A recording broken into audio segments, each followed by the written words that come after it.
आप सभी का स्वागत है फाइनेंस गुरु के चैनल पर।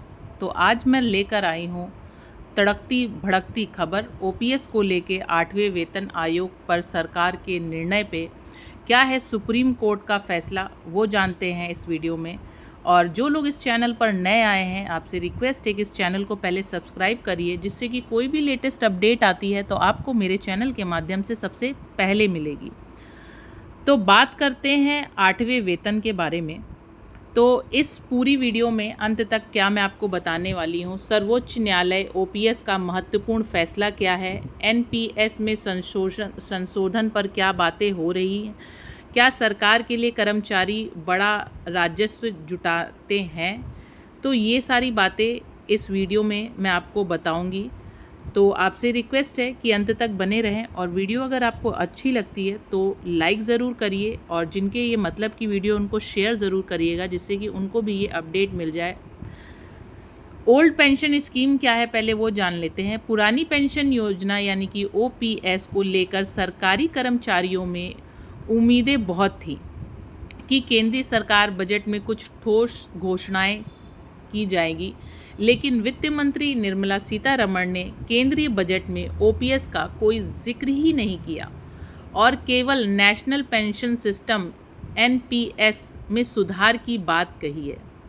राज्य मंत्री द्वारा जारी एक बयान में स्पष्ट कर दिया गया कि सरकार के पास ओपीएस को बहाल करने का कोई प्रस्ताव वर्तमान में विचाराधीन ही नहीं है, क्योंकि हम सुनते आ रहे थे काफ़ी टाइम से, न्यूज़ में ऐसी चीज़ें आ रही थी कि इस पे विचार किया जा रहा है, लेकिन इसका कोई जिक्र ही नहीं हुआ जब उन्होंने बजट पेश किया।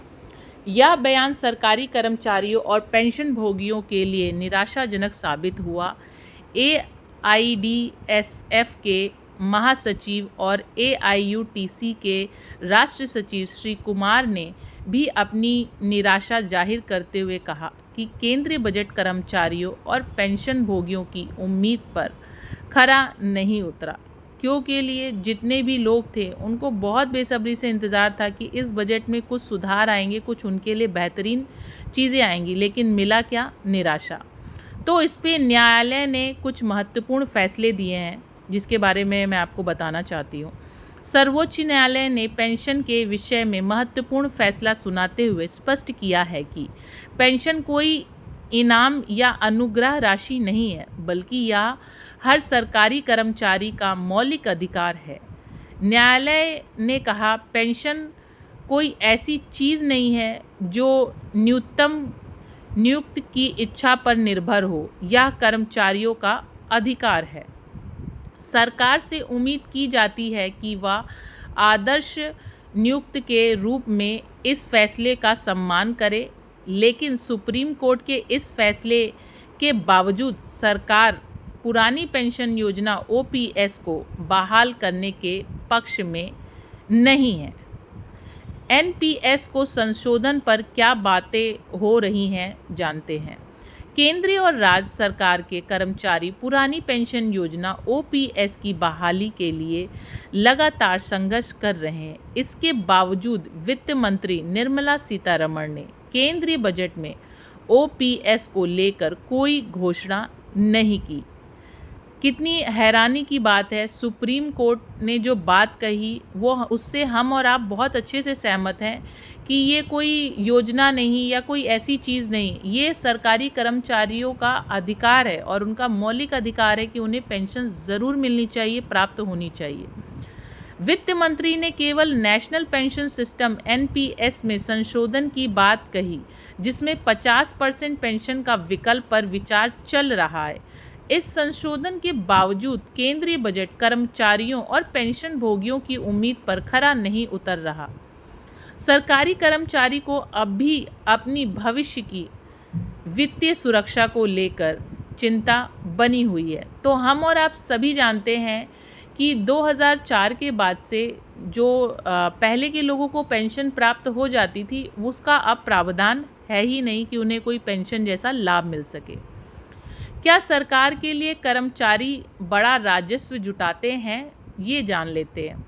सरकारी कर्मचारी संगठनों का कहना है कि सरकार यह भूल जाती है कि वे देश के आर्थिक ढांचे का अहम हिस्सा हैं। वे ही विभिन्न उत्पाद और सेवाओं का उत्पादन करते हैं जिन पर सरकार जीएसटी एकत्र करती है। सरकारी कर्मचारी न केवल राजस्व का मुख्य स्रोत है, बल्कि वे बाजार से अपनी ज़रूरतों का सामान खरीदते हैं और उस पर भी जीएसटी चुकाते हैं। तो कई लोगों को ऐसा लगता होगा कि वो टैक्स के दायरे में नहीं आते हैं। तो दो तरीके के टैक्स होते हैं, एक होता है डायरेक्ट टैक्स, दूसरा होता है इनडायरेक्ट टैक्स। इस तरह से देश के सच्चे करदाता हैं।